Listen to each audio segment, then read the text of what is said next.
Welcome to our discussion on the existence of God.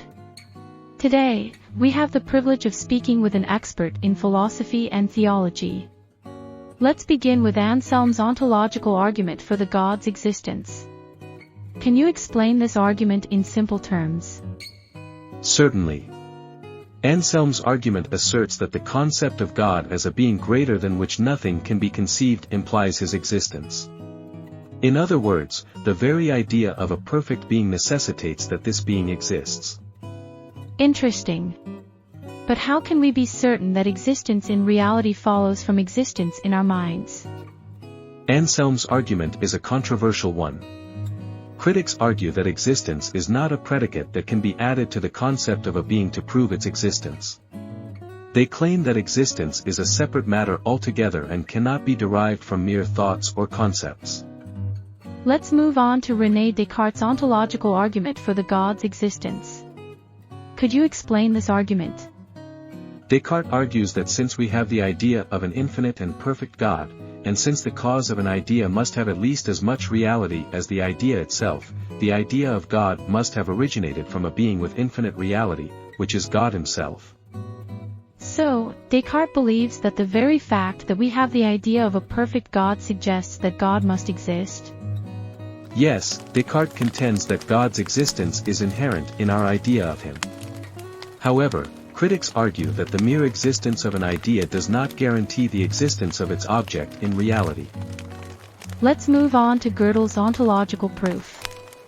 Can you explain this proof and how it differs from the previous arguments we discussed? Gödel's proof is a mathematical argument that uses modal logic to demonstrate that a necessary being, which he identifies with God, exists.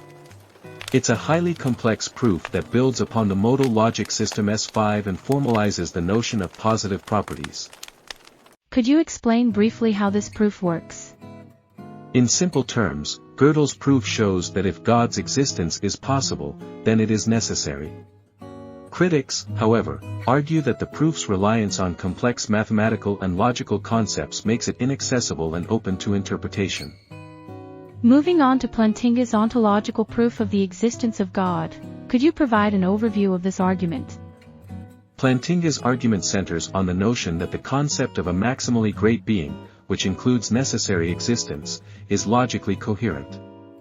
He suggests that if it is possible for such a being to exist, then it must exist in reality. So, Plantinga argues that if we can conceive of a supremely great being, it must exist? Yes, he asserts that a being with maximal greatness includes necessary existence. However, critics raise concerns about the subjectivity of what constitutes maximal greatness and question the leap from possibility to actuality. Let's now explore Thomas Aquinas' cosmological argument for the God's existence. Could you explain the key points of this argument? Aquinas' argument is based on the observation that everything in the world has a cause, and there cannot be an infinite regress of causes. Therefore, he concludes that there must be a first cause, which he identifies as God. Critics of Aquinas' argument often challenge the notion of a first cause. What are their main counterarguments? Critics argue that the idea of an uncaused first cause contradicts the principle of causality itself. They contend that Aquinas' argument assumes that causality applies universally, but it may not necessarily hold true in all circumstances. Additionally, some question whether the concept of a first cause necessarily leads to the existence of a personal God, as Aquinas suggests. Moving on to William Paley's teleological argument for the God's existence. Can you explain the main points of this argument? Paley's argument is based on the idea of design in the natural world. He asserts that the intricate and purposeful arrangement of elements in the universe, akin to a watch and its watchmaker, indicates the existence of an intelligent designer, which he identifies as God.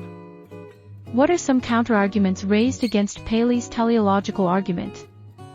Critics propose that the appearance of design in the natural world can be explained through natural processes, such as evolution, without necessitating the involvement of an intelligent designer.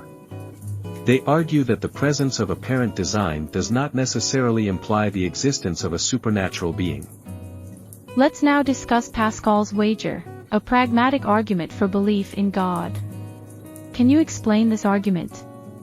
Pascal's wager suggests that it is more rational to believe in God, even without conclusive evidence, because the potential rewards of belief, eternal happiness, outweigh the potential risks of disbelief, eternal damnation. Are there any counterarguments to Pascal's wager? Some critics argue that Pascal's wager oversimplifies the decision to believe in God and reduces it to a calculated risk rather than a genuine belief. They contend that belief based solely on self-interest may lack sincerity and authenticity. Lastly, let's delve into Kant's existence of God as a postulate of pure practical reason. What is the essence of this argument? Kant posits that belief in God is not a matter of theoretical reason or empirical evidence, but rather a postulate of practical reason necessary for the moral order and fulfillment of ethical duties. Are there any counterarguments to Kant's perspective? Critics question the necessity of positing God's existence as a practical postulate. They argue that morality can be grounded in secular ethical systems without invoking a divine being. Thank you for sharing your insights on these arguments for the existence of God and the counterarguments. It has been a fascinating discussion. You're welcome. It was my pleasure to be here and engage in this thought-provoking dialogue.